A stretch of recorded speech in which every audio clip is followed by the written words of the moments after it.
Ja ću također odgovoriti na tvoje pitanje da ja jednostavno nisam u dobrim odnosima sa svim farmerima zato što oni to jednostavno ne zaslužuju.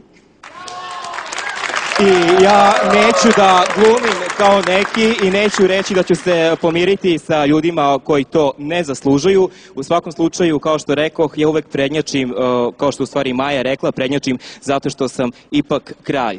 Hvala lepo. Dobro, mislim da Deki zaista je slabo lepo rekao, idemo dalje.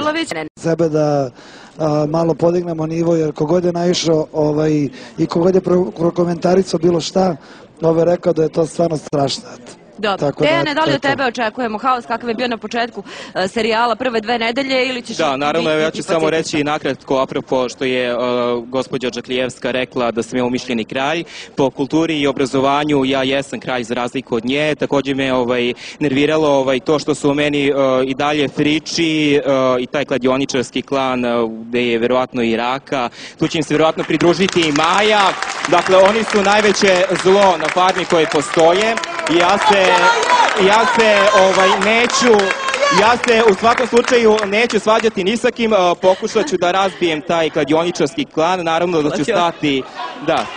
Radioničarski, majstore! Radioničarski, kako se već zove. Da, u svakom slučaju kako ću ja biti? Pa bit ću, pošto je dosta, mislim, bilo svađa na farmi i nekulture, pokušat ću da uvedem malo, da bit ću, znači uvešću malo smeha i vedrog duha. Ja se nadam da će gledalci to shvatiti na pravi način. Hvala lepo.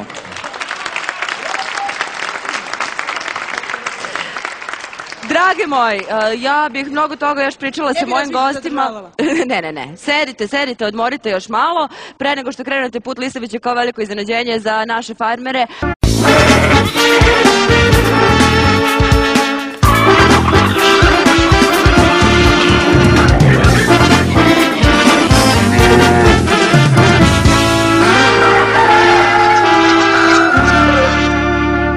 Dene, kako si?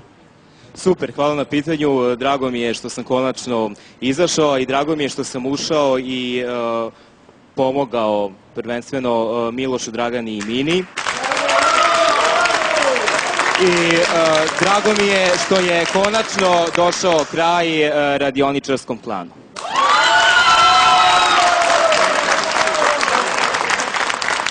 Maki, mikrofon je vaš.